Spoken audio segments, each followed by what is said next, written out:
Daily के काम बहुत ज़्यादा बोरिंग लगने लगते हैं जब हमें उन्हें करने का मन नहीं होता है। तो आज मैं बहुत ही मज़ेदार चीज़ें आपके साथ शेयर कर रही हूँ, शायद आपको ये वीडियो कुछ हेल्प करे। तो मैं हूँ संगीता और मैं बनाती हूँ ऐसे वीडियोस जो आपको डेली लाइफ से जुड़े होते हैं और आपको बहुत ज़्यादा हेल्प करते हैं। तो वीडियो पसंद आए तो लाइक शेयर करना बिल्कुल मत भूलिएगा। तो सबसे पहले बना लेते हैं वेज कटलेट और साथ में करेंगे कुछ क्लीनिंग एंड ऑर्गेनाइजेशन, और मैं दूंगी आपको बहुत ढेर सारे टिप्स। तो यहाँ पर मैंने लिया है आलू और उसे बॉईल कर लिया और उसे कद्दूकस करके अच्छे से रख लिया। साथ ही कॉर्न को भी मैंने बॉईल करके उसको मिक्सी के जार में पीस लिया और नमक और मिर्च डाल के इनको अच्छे से बाइंड कर लिया। इस तरह से कटलेट का शेप हमारा रेडी हो गया। यहाँ पर मैंने लिया है बेसन 1 चम्मच और इसको मैंने इस तरीके से कर लिया। और ये है हमारा घर का बना हुआ ब्रेड क्रम्स और इसे मैंने घर पे बनाया है। तो 4 से 5 ब्रेड ले लीजिए, उनको ड्राई रोस्ट कर लीजिए मिक्सी में पीसने के बाद में। तो हमारा ब्रेड क्रम्स घर का हेल्दी बना हुआ रेडी हो जाता है। और हरी चटनी जैसे भी आप बनाते हैं उस तरीके से आप अपनी हरी चटनी को बना लीजिए। चलिए स्टार्ट करते हैं। तो यहाँ पर मेरी सारी चीज़ें रेडी हो चुकी हैं। जो बेसन का पेस्ट है वो रेडी है, ब्रेड क्रम्स रेडी हैं और इस तरह से मैंने जो कटलेट बनाए हैं उनको भी रेडी कर लिया। तो ये देखिए, आप देख पा रहे होंगे यहाँ पे कॉर्न वगैरह बहुत अच्छे से सारी चीज़ें मिक्स हो रखी हैं। तो इस तरीके से बेसन के घोल में हमें इसको डिप करना है और क्रम्स में हमें इस तरह से लपेटते जाना है। आप चाहे तो सारी इस तरह से लपेट के रख सकते हैं और उसके बाद में आप इन सारी चीज़ों को डीप फ्राई कर सकते हैं। तो इस तरीके से करने के बाद में चलिए अब हम इन्हें कर लेते हैं फ्राई। तो यहाँ पर मैंने ऑयल लिया है, गर्म हो गया अच्छे से। उसके बाद में हमें जो इसकी हीट है, गैस की हीट है ना, उसे हमें मीडियम पे ही सेट कर देना है। और इस तरीके से अपने जितने भी हमारे जो कटलेट है ना, इनको हम डालते जाएंगे और ऊपर नीचे करते हुए हमें दोनों साइड से इनको अच्छे से इसमें फ्राई कर लेना है।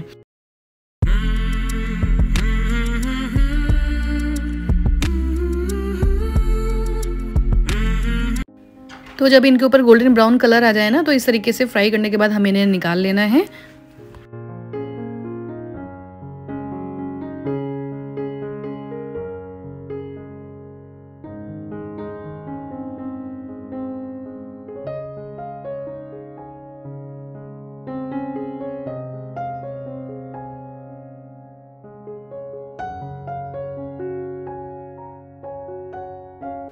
तो इस तरह से सारे हमारे जो कटलेट है उनको हमें फ्राई कर लेना है। देखिए बहुत ही ज़्यादा क्रिस्पी बनते हैं क्योंकि इनमें क्रम्स लगा होता है ना, ब्रेड क्रम्स की वजह से बहुत ही ज़्यादा टेस्टी भी बनते हैं और ऑयल भी बहुत ज़्यादा नहीं लेते हैं क्योंकि इनमें क्रम्स की लेयर आ जाती है। तो आप यहाँ पे इसकी साउंड सुन सकते हैं। तो ये देखिए बहुत ही ज़्यादा कुरकुरे बने थे। तो इस तरीके से आप भी ज़रूर बनाइएगा, अपने घर पे खुद भी खाइएगा और अपने परिवार को भी खिलाइएगा। और इसके साथ जो चटनी का जो टेस्ट आता है ना, बहुत ही ज़्यादा टेस्ट आता है, बहुत ही अच्छा ज़्यादा लगता है खाने में। तो इस तरीके से हरी चटनी के साथ आप इसे ज़रूर ट्राई कीजिएगा। तो चलिए अब बढ़ते हैं अपने क्लीनिंग की तरफ। तो अगर आप डीप क्लीनिंग के लिए डेली कुछ ना कुछ एरिया चूज़ करते हैं तो बहुत ज़्यादा आपके ऊपर बर्डन नहीं आता है। और अगर आप डी क्लटरिंग भी करते रहते हैं तो पता चलता रहता है कि क्या क्या चीज़ें हमें हटानी हैं और क्या क्या चीज़ें हमें रखनी हैं। तो ड्रेसिंग टेबल को आप चाहे कितना भी अरेंज कर लें फिर भी वह बिगड़ ही जाती है। काफ़ी टाइम से मैं इसे क्लीन करने का सोच रही थी, लेकिन कुछ ना कुछ काम की वजह से मैं इसे कर नहीं पा रही। तो चलिए आज करते हैं। तो सबसे पहले अपना जो भी सारा आपका सामान, उस सारे सामान को हटा दीजिए। उसके नीचे आपने जो भी शीट वगैरह लगाई हुई है उसे साफ़ कर दीजिए या फिर उसे चेंज कर लीजिए। फिर उसके बाद में आप अपने सारे सामान को एक एक करके सारी चीज़ों को देखिए कि कौन सा सामान आपके यूज़ करने के लायक है और कौन सा सामान आपके यूज़ करने के लायक नहीं है। किन चीज़ों में अभी एक्सपायरी आपकी रह गई है, किन चीज़ों की एक्सपायरी निकल चुकी है। तो ऐसे सामान को आप साथ ही साथ हटाते भी जाएँ तो आपकी डिक्लटरिंग भी होती जाएगी और जो सामान आपके काम का नहीं है वो सारा सामान आपका वहाँ से हटता जाएगा।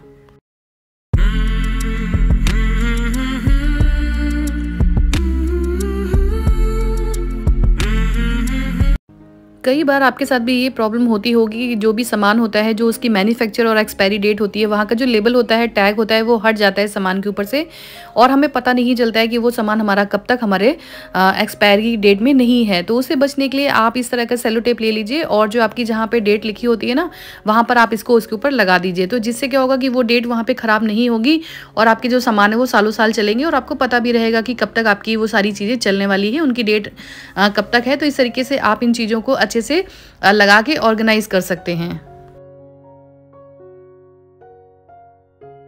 चलिए आगे बढ़ते हैं, कुछ देख लेते हैं अपने चूड़ियों के सेक्शन में। तो इस तरीके से अगर आप चूड़ियों को ऑर्गेनाइज करके रखते हैं, अपने नेकलेस को ऑर्गेनाइज करके रखते हैं, तो आपको मिलने में आसानी होती है जब भी आपको ज़रूरत होती है और चीज़ें आपकी ख़राब नहीं होती। तो जो भी नेकलेस वगैरह हैं, कोशिश करिए कि आपके इस तरह से जो भी पाउचेस वगैरह होते हैं या फिर जिप लॉक जो पाउचेस आते हैं, अगर वो आपके पास में है तो उनमें डाल के रखिए। और जो आपकी चूड़ियाँ वगैरह होती हैं उनके लिए आप इस तरह के बॉक्स आते हैं ना, उनको भी संभाल के रख सकते हैं, तो उनमें डाल के रख सकते हैं। और अगर आपके पास नहीं है तो आप इस तरीके का बड़ा बॉक्स ले सकते हैं, उसके अंदर आप अपनी सारी चीज़ों को रख सकते हैं। तो जितने भी नेकलेस वगैरह हैं तो मैं यहाँ पर इस तरीके से उनको किसी रैपर के अंदर डाल के रख दूँगी, जिससे कि वो आपस में उलझे नहीं, ख़राब नहीं हो और वो काफ़ी टाइम तक चलें। तो देखिए बबल शीट का मैं यहाँ पे यूज़ करती हूँ। इस तरह से बबल शीट रखती हूँ और अपने जितने भी नेकलेस है देखिए इस तरह से रख के उसको फोल्ड करती जाती हूँ। तो लेयर वाइज ये सारी चीज़ें इसके अंदर अच्छे से ऑर्गेनाइज हो जाती हैं, वो आपस में रगड़ते नहीं हैं, जिसकी वजह से उनके स्टोन्स वगैरह भी या फिर जो बीड्स वगैरह हैं वो ख़राब नहीं होते हैं। तो इनको ऑर्गेनाइज करने का बहुत अच्छा तरीका है इस तरीके से कि आपके जो भी नेकलेस हैं वो उनको आप इस तरह से शीट के अंदर ऑर्गेनाइज करके रखें, जिससे कि वो आपस में ख़राब नहीं हो। तो आपकी चीज़ें, आपका कॉस्मेटिक हो, आपके बैंगल्स हो, आपकी जितनी भी चीज़ें हो बहुत ज़्यादा टाइम तक चलती हैं। और इस तरीके से देखिए ईयरिंग्स वगैरह को ऑर्गेनाइज करने के लिए मैंने यहाँ पे एक बॉक्स लिया है और उसमें देखिए सारी चीज़ों को बहुत अच्छे से ऑर्गेनाइज करके रखा हुआ है। तो कोशिश करिए जो भी आपकी ईयरिंग्स वगैरह होती हैं, अगर आपने उनको इस तरीके से सेपरेटली अच्छे से रखा हुआ है लगा लगा के, तो सारी चीज़ें आपको टाइम टू टाइम मिल जाती हैं और चीज़ें ख़राब भी नहीं होती हैं। तो चलिए फिर अब अरेंज कर लेते हैं अपनी सारी ड्रेसिंग टेबल को। तो देखिए यहाँ पे मैंने जो फूड बॉक्सेस आते हैं, जो हम खाना वगैरह मंगाते हैं ना, उन सारे बॉक्सेस को यहाँ पे मैंने ऑर्गेनाइज़र के तरह यूज़ किया है। और इस तरीके से जो बॉक्स वगैरह हमारे खाली हो जाते हैं, कोई फेस मास्क हो गए, हेयर मास्क हो गए, तो इस तरीके से सारी चीज़ों में रख कर ही मैंने अपने सारे सामान को ऑर्गेनाइज़ किया हुआ है। ऊपरी हिस्सा मैंने पहले ही लगा लिया था, नहीं तो वीडियो बहुत ज़्यादा लंबा हो जाता है, तो इस वजह से मैंने आपको कुछ ही पोर्शन दिखाया है ऑर्गेनाइज़ करके। और इस तरीके से देखिए जो नीचे का पोर्शन है वहाँ पर मैं अपनी सारी चूड़ियाँ हो गई और अपने जो ईयरिंग्स वगैरह हो गए ना, उनको सारा इस तरीके से रखती हूँ। जल्दी मिलूंगी आपसे। Till then bye and take care.